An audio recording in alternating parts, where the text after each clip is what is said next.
Good to be with you all this week. This story in our gospel today is like if you've ever had a conversation with someone and you're talking about the same thing but two different things. You're talking about neither one is understanding what the other person is trying to say. That's what's happening in our gospel today with Jesus and James and John. They're having a conversation about greatness, and they're both talking about greatness, but neither one is understanding what the other is trying to say. Well, Jesus is understanding, but he's purposely trying to show them a different way. It starts with James and John, their brothers, the sons of Zebedee, the sons of thunder, for those of you that have watched The Chosen season 2. We see them coming. They have a bold character. So this is kind of right in line with them, that they would come up to Jesus and say, "Teacher, we want you to do for us whatever we ask." Have you ever had someone come up to you and say, "I need a favor"? And you say, "What is it?" And they say, "Well, can you do it?" And you say, "Well, I want to know what it is before I say yes."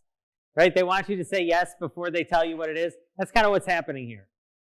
Right? The sons of thunder, James and John, they come up and they say, "Teacher, we want you to do a favor for us, whatever we ask." And Jesus says, "Well, what is it?" They say, "Grant us to sit, one at your right hand and one at your left, in your glory." Kind of an odd question, considering Jesus is a traveling preacher who lives in tents and guest rooms as he travels from town to town. That doesn't feel very glorious. But they have an idea of something they're thinking about. And they're thinking about he is the Messiah, so eventually, one day, he's going to reign as the Messiah. And when that day happens, in his glory, we want to be close. We want to be on the right and on the left. You might think in their head, they're thinking of a king on his throne, and the important people are close to the king. We would maybe use an analogy today, since we don't have a king in our country, but we would say they're lobbying for cabinet positions, right? They're saying, "Hey, Jesus, have you thought about Secretary of State, Secretary of Defense when you fill out your cabinet? We would like to, have you seen my resume, right? We would like to put our names in for that." They're thinking Jesus' glory is coming in that type of way, in a way that has power and might, and in a way that is encompasses kind of rule or conquering of the enemies. And Jesus says to their question, "You don't know what you're asking. You have no idea what you're asking me."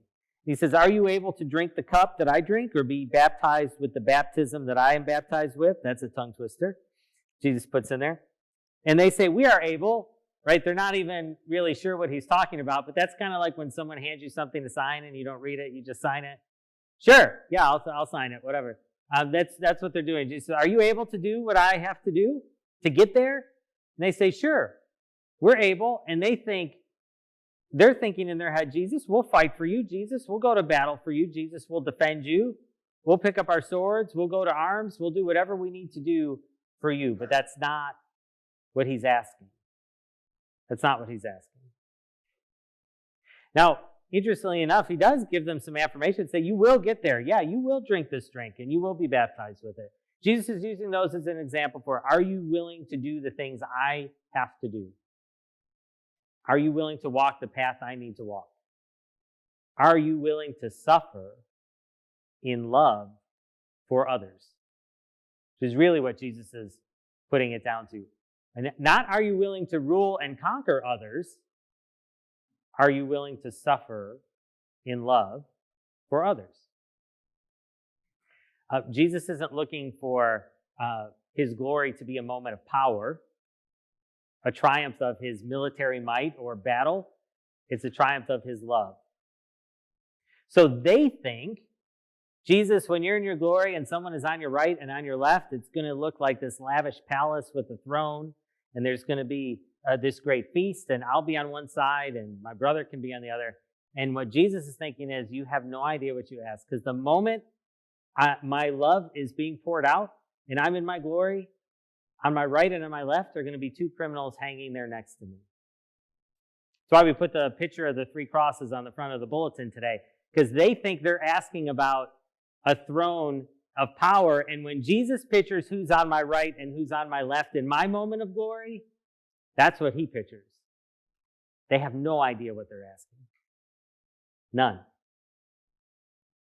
So the disciples hear it, and they get angry.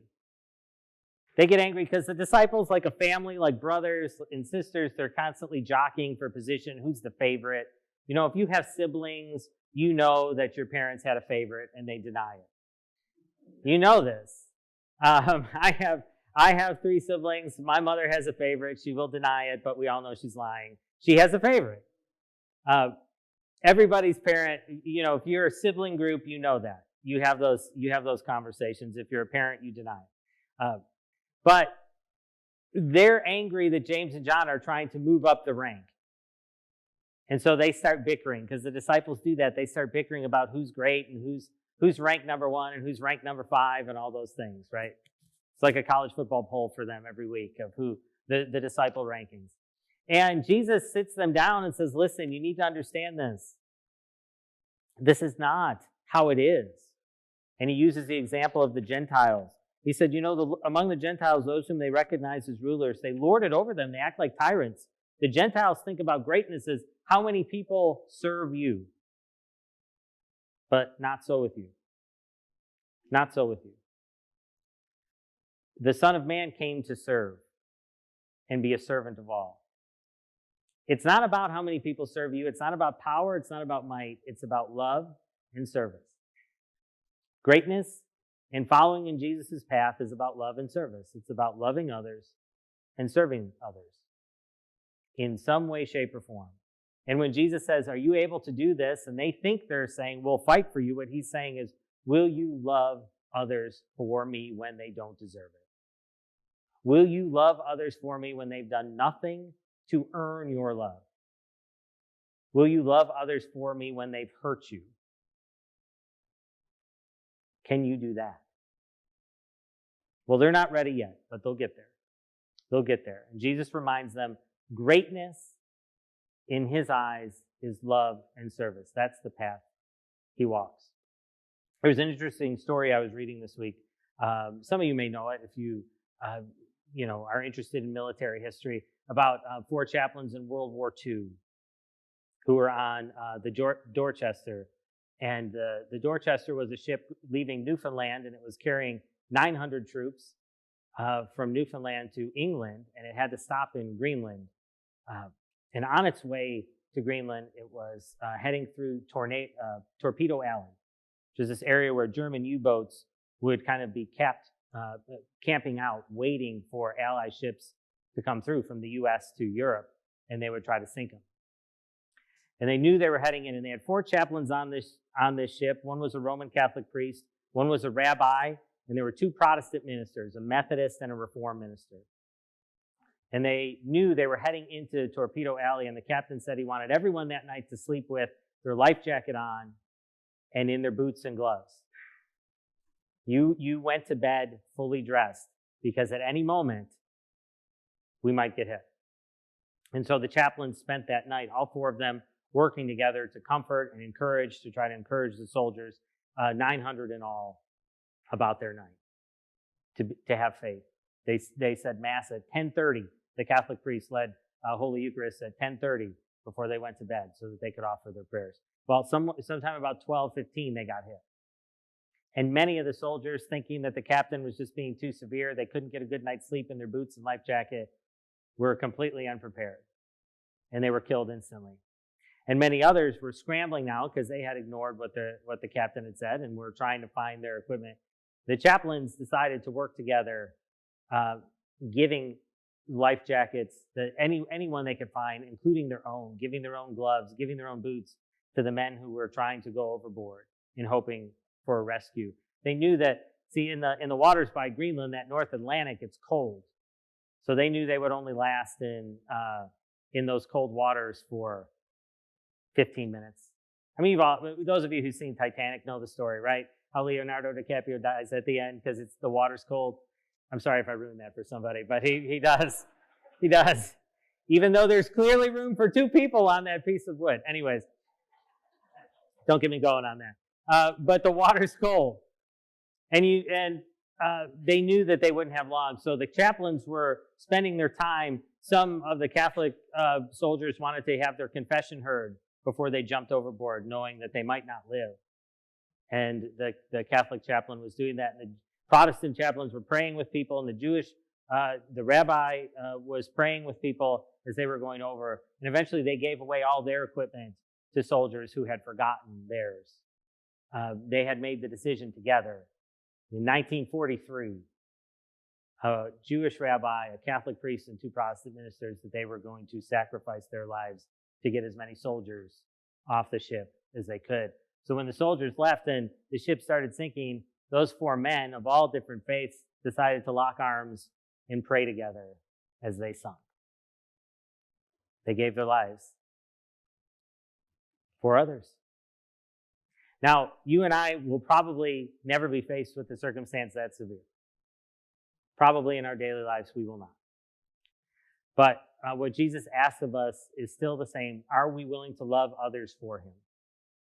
Not look to punish others, not look to have power over others. Are we willing to love others for him? Others that say stupid things on social media that make us angry.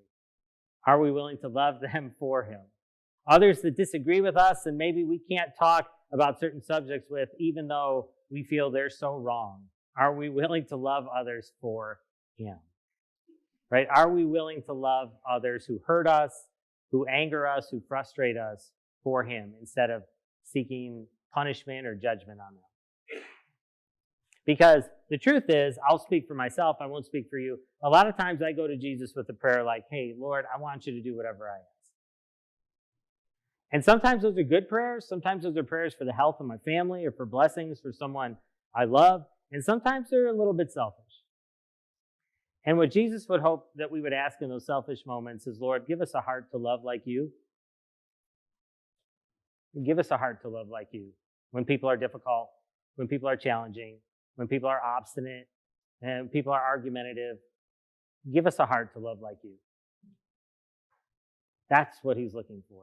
Not those of us who wish to be great and have power over people, but those of us who are willing to have a heart like him and love others. That's the type of love that it not only changes us, but it changes the people around us. So I would encourage you this week, maybe to find a moment each day when you feel yourself frustrated or angered or upset, to say, Lord, give me a heart to love this person like you do. That we might be like the Son of Man who came not to rule over others, but to serve. In the name of God, Father, Son, and Holy Spirit. Amen.